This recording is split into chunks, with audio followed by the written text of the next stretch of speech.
Subscribe करंतु विपिन बिहारी सामल channel को press करंतु पाखरे थिबा बेल आइकन को जा फल रे प्रतिदिन अपलोड होउथिबा आध्यात्मिक कथावस्तु को आपण माने सुनि परिबे। ए दुर्लभ मनुष्य जन्म रे जीवन रे प्रकृत रे काहाकु आमे सबुठारु अधिक निजर भाबिबा दरकार सजन वृंद। जिए मते बंधन रे पकेइबो ना जिए मते मुक्ति मुख्य निर्वाण देई परिबो।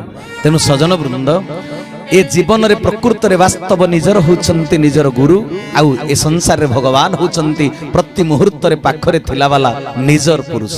आमे खाता रे गोटिए जागा रे लिखि दबा 1 ता डाहाण पटे जदी सुनटी बसैले हेइ जीव 10 ता डाहाण पटे आउ गोटे सुन बसैले हेइ जीव 100 आउ गोटिए सुन बसैले 1000 हबो आउ गोटिए सुन बसैले सजन वृंद 10,000 हबो। एमिति सुन बसै करी आमे लक्षे पर्यंत तार मूल्य निर्धारण करि परिबा। किंतु सजन वृंद जदि वास्तव रे सबु लेखिला पर एकटा को लिभेई दबा तबे आउ जेते सुन रहिले भी तार कोन मूल्य रहिछि चिंता करंतु। जेते सुन आउ लिखिचंती आमे जदि एकटा को लिभेई देले से सुनर कोनसी मूल्य रहिबो। तेनु चिंता करिबा दरकार एक ब्रह्म जिए मते मातृगर्भ रे निर्माण करिचंती सेई एक अद्वितीय पुरुष जिए सृष्टि को निर्माण करिचंती सेई एक अद्वितीय परमात्मा जिए मोर प्रश्वास रे ग्रहण करिया पई पवन तयारी करिचंती जिए पीबा पई पानी इस धरा पृष्ठ रे रखि दैचंती साकतंडुल खाई खाई प्राण को परिपुष्ट करिया पई जिए माटी तयारी करिचंती आ माटी रे बीज वपन करिचंती धान मुग बिरि हरडर सेई होचंती एक ब्रह्म एक परमात्मा। जदि सेई एक परमात्मा तांकर उपकार को भूली जाए अर्थात एक को लिभेई दिए तेबे जेते संपर्कीय डाहाण पटे जोड़ी होइचंती मते धरापृष्ठ को आनिचंती ईश्वर से एक परमात्मा। तेबे जिए मते आनिचंती अन्य मान को पाइला परे मु जदि तांकु भूली गली तांकु निजर करी न पारिली तेबे आउ जेते लोकंक सहित संपर्क रक्षा कले मध्य जीवन रे केबे सुख शांति आनंद मिलिबो नाही। कारण सेई जनक होचंती निस्वार्थपर ए जगत रे आउ समस्त संपर्कीय होचंती स्वार्थपर। हरि हरि बोला। तेनु सजन वृंद डाहाण पटे पुओ झियो बापा मा नाती नातुणी माउसी पिउसी मामू माई कका खुड़ी पड़िसा बंधु बांधव आत्मीय स्वजन परिवार वर्ग जेते जोड़ी था जदि एक को भूली गल जदि एक को जीवन रु लिभेई देल तेबे ता डाहाण पटे आउ जेते शून्य जोड़ी था से सब शून्य हो जिवे शून्य माने मूल्यहीन आपण को जीवन रे से काम रे आसीबे नाही। सजन वृंद आउ थरे से एक ब्रह्म को भल पाई जानते से एक कथा चिंता करंतु से ईश्वरंकर उपासना करंतु वास्तव धर्म आचरण करंतु ईश्वरंक उद्देश्य को पूर्ण करिवा पई प्रति मुहूर्त रे उद्यम जारी रखंतु देखिबे ईश्वर एमिति कृपा करिवे अन्य माने आपे आपे तुमको भल पाइबे। हरि हरि बोला। सजन वृंद सृष्टि संकट काल देई गति करूछि वर्तमान प्रलय अवश्यंभावी पंच भौतिक प्रलय ये पुणी देश देश राष्ट्र राष्ट्र भितर जो युद्ध पाई परमाणु बोमार जो प्रतियोगिता सृष्टि पाई आसीछि ये प्रलय काल ये गोटे विवर्तन समय। तेबे सजन वृंद एई समय रे जदि ईश्वरन को उपासना करा न जाए तेबे जीव केबे भी निजको सुरक्षित रखि परिबो ना। सजन वृंद एई समय रे जदि अतीत रे भी त्याग व्रत को पालन न करिछ एई समय रे निजको सचेतन करी त्याग व्रत को पालन कर। ठाकुर मोर कि सुंदर भाव गोटे बाणी देइथिले कालो डाकिलाणी कराल आसुची काउ कोइली कुजणा कालो डाकिलाणी कराल आसुची काउ कोइली कुजणा बेलहु बाबू रे बोल मानि थिले हेबु नाही बाट बणा रे मनवा हेबु नाही बाट बणा रे मनवा हेबु नाही बाट बणा। कालो डाकिलानी कराल आसुची काउ कोइली को जणा बेलहु बाबू रे बोल मानि थिले हेबु नाही बाट बणा बोल मानि थिले ए जीव बाट बणा हबो नाही। तबे कार बोल को मानिबो ना ईश्वर धरापृष्ठ को साधु संत मान को जन्म देई तांको द्वारा जो शास्त्र पुराण रचना करिसंती ता भितर सनातन धर्मर जो नीति नियम विधि व्यवस्था रखा जाइछि ताको कड़ाकड़ी भाव में पालन करने दरकार। आउ धरापृष्ठ ईश्वरंकर प्रत्यक्ष प्रतिनिधि ईश्वरंकर कारुण्य अवतार होचंती गुरु नारायण। तेबे तांको बोलको जदि मानिथिबो तेबे बाट बणा हब नाही जीवन रे। आध्यात्मिक प्रक्रिया रे शरीर प्रस्तुत न हेले मिथ्या वस्तु प्रति मनुष्यर आकर्षण रहिबो आउ से त्यागवादर परंपरा को रक्षा करि परिबो नाही। तेणु सजन वृंद मनुष्य भितर मिथ्या वस्तु प्रति एते आकर्षण कहीं मिथ्या वस्तु पाइले से आनंद उपलब्धि करे खुशी हो जाए ना आध्यात्मिक प्रक्रिया रे ता शरीर प्रस्तुत है नाही। जीवन वास्तव सत्य को से उपलब्धि करी नाही। केतिकी भोग करिवो केतिकी तार दरकार जीवन उत्कर्षता त्याग रे ना भोग रे ए कथा को से भल भाव रे जानी नाही। तेणु ए शरीर मन जे पर्यंत आध्यात्मिक प्रक्रिया रे प्रस्तुत हो न पारिबो से पर्यंत से त्याग करि पारिबो नाही। त्यागर मूल्य से बुझी पारिबो नाही। सजन वृंद मिथ्या वस्तु कौन? स्त्री पुत्र कन्या बंधु बांधव प्रिया प्रीति भल खाइबा भल पिंधिबा ए सब होची मिथ्या वस्तु। यह सहित संपर्क बंचिबा पई खाद्यर आवश्यकता अछि किंतु खाद्य प्रति लालसा रखिबा ये होची स्वार्थपरता लोभी मनुष्यर कार्य। जेतले लोभ आसीजिव स्वार्थपरता आसीजिव से अन्य कथा चिंता करिवनी त्यागवादर व्रत को से पालन करि परिबो ना। तबे सजन वृंद से एक ईश्वर को जिते बेले तुम्हें भूली जीव सेते बेले तुम भितर आसुरिक छवि बसा बांधिब। राक्षस धर्म रे तुम निजर गुणावली विभूषित हो जीव तमे आ परोपकार करि परिबो नाही। अष्टादश पुराणेषु व्यासस्य वचनं द्वयं परोपकाराय स्वर्गाय नरकाय परपीडने ये मंत्र को भूली जीव मनीष ए वास्तव चिंताधारा को मनीष अपसारण करदब निज चित्तवृत्ति। तेणु सजन वृंद प्रथमे भल पाइबा दरकार से एक ब्रह्म को एक ईश्वर को भल पाओ। आउ गुरु कौन ईश्वर संपर्क रे कहउचंती संसार संपर्क रे कौन कहउचंती गुरुंकर वाक्य को कर्णपुटरे मन ध्यान दे श्रवण कर गुरुंक आज्ञा को पालन कर गुरुंक उपदेश निर्देश को जीवन व्रत रूप रे ग्रहण करि जाओ। आमे जहा को जेते निजर बोली भाबुथिले मध्य जदि ईश्वर को भल पाउ ना से माने तुमर निजर हेबे नाही। कौन सी मुहूर्त रे काल कबल रे पड़ी परिस्थिति अवस्था चक्र रे सीए तुमर शत्रु पलटि जीवे सजन वृंद।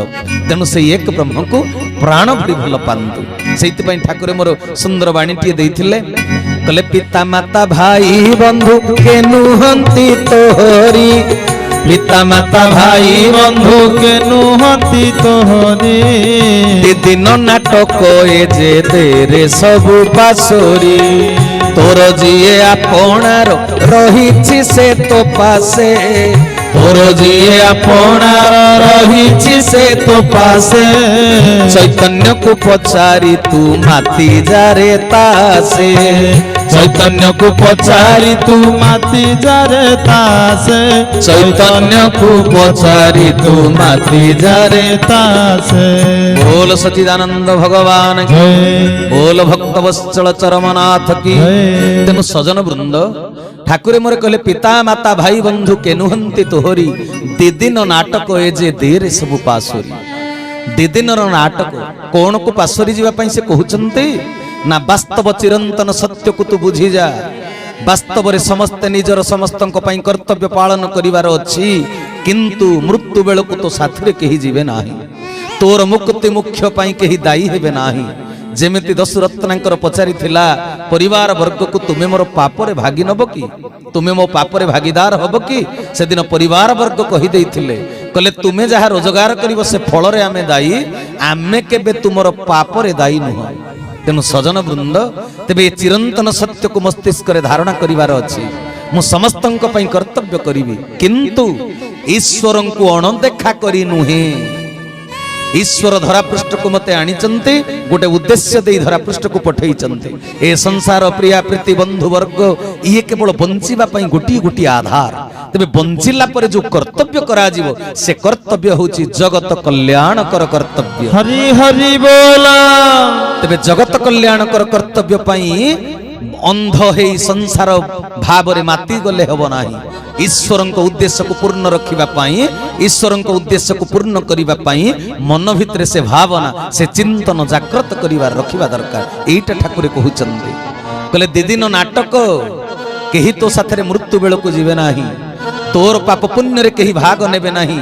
तेणु ये जो 2 दिनिया नाटक आत्मा चिरंतन देह होउछि क्षयशील तू ए जन्म रे देहटीए पाइछु ये 2 दिन नाटक सारी धरा पृष्ठ ऋतु चली जीवु दिने तेबे ये जो 2 दिन नाटक करने को आसीचु नाटक रे तते जो माने सहयोग करूचंते सेमानकु तू सबुठारु अधिक निजर बोली भाबुछु एई जो निजर भाबिबा जो चिंतन को तू पासरी जा वास्तव सत्य को अनुभव रे आनिबा को चेष्टा कर आ तोर जी प्रकृत रे निजर अतीत रे थिले आज अछंती आसंता दिन मानक रे रहिबे आत्मा सहित परमात्मा रा मिलन होछि चिरंतन सजन वृंद आउ को संपर्क चिरंतन नुहे आज अच्छी काली संपर्क छिंडी जीव तेनु ठाकुर मोर कहउचंते कहले तोर जी आपणार रहिछि से तो पासे से केबे तो पाख छाड़ी जाऊ नहीं से सब बेले तो पाखरे अछि चैतन्य को पचारि तू माती जारे तास तो चेतना को प्रश्न कर प्रकृत रे तोर किए निजर से तो पाखे पाखे सब बेले अछि कल्पना मूले काल थाई प्राणी ता जानि न पारई से परमात्मा पुरुष सब बेले आम चारिपटे भ्रमण करुचंती काया पाखरे छाया परि से अछंती किंतु मनीष ताको देखि पारुनी बुझी पारु नाही काहे कि कहि परिबे सजन वृंद भगवान दूरतारे नाहंती भगवान बॉम्बे रे नाहंती दिल्ली रे नाहंती आम ठारू दूरेई करी स्थान रो दूरतारे से नाहंती भगवान सर्वव्यापक सर्वत्र विद्यमान भगवान समय रो दूरतारे नाहंती भगवान 50 वर्ष तले थिले आज नाहंती ए कथा नुहे भगवान सर्वकालीन से सब बेले अछंती किंतु से निजर जे प्रियतम पुरुष मु ताको जानि पारुनी काहेकि ना से दूर रे अछंती मो ज्ञान रो दूरता रे से अछंती हरि हरि बोला मु संसार सुख मोह माया रे एते जडित होईची जे मो भीतर ज्ञान प्रवेश करि पारु नाही से सब बेले मोर पाखरे अछंती से एकमात्र परमात्मा पुरुष मोर निजर ए ज्ञान मो भीतर आसु नाही तेनु प्रभु मो ठारू केते दूर रे अछंती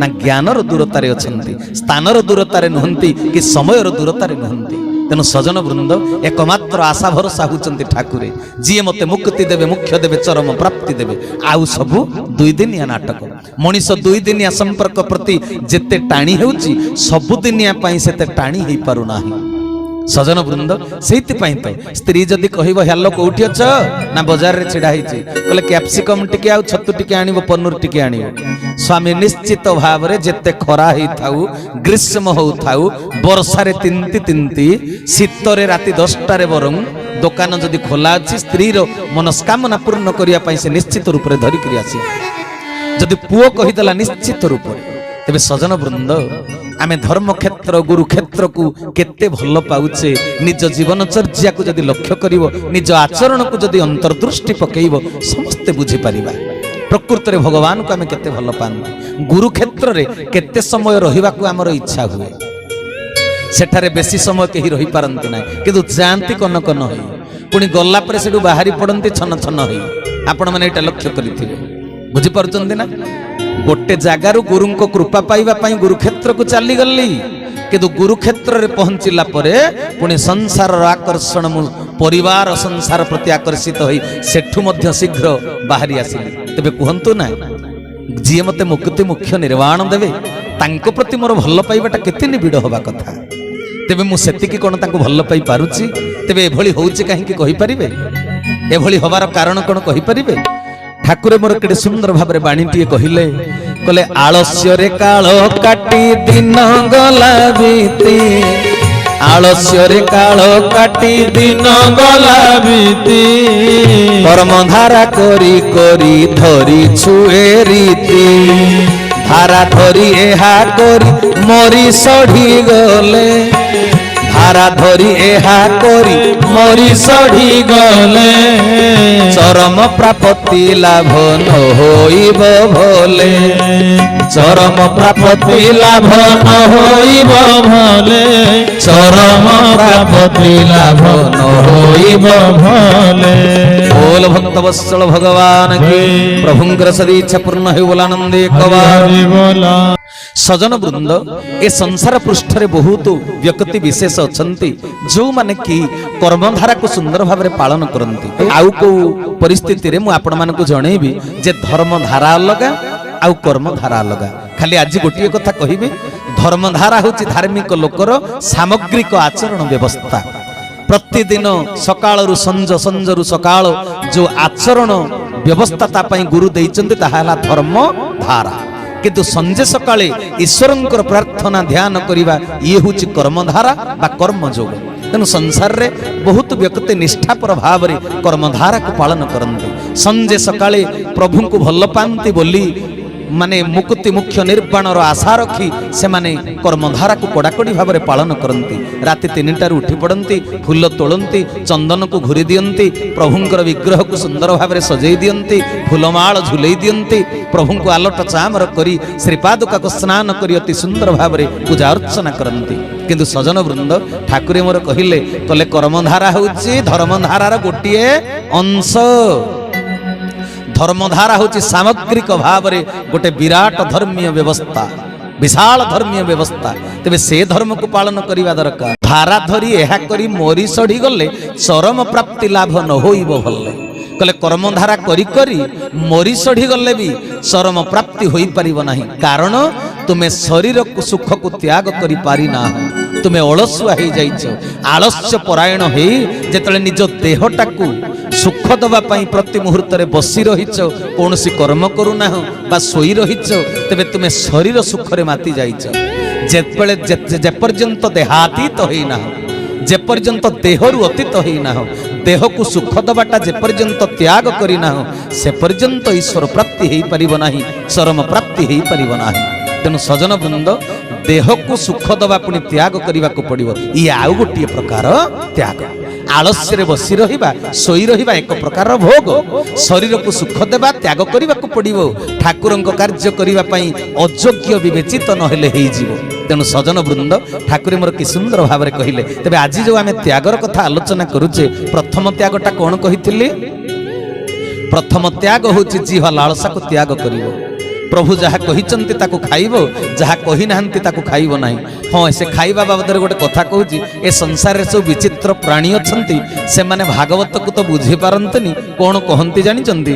ଆହାରେ ଭଲ ମନ୍ଦ ନାହିଁ, ଯେ ସ୍ଥାନେ ଯେ ମହନ୍ତ ମିଳଇ, ଜୀବ ମାରିଣ জীব খাই, সে জীব বৈকুণ্ঠে বসই।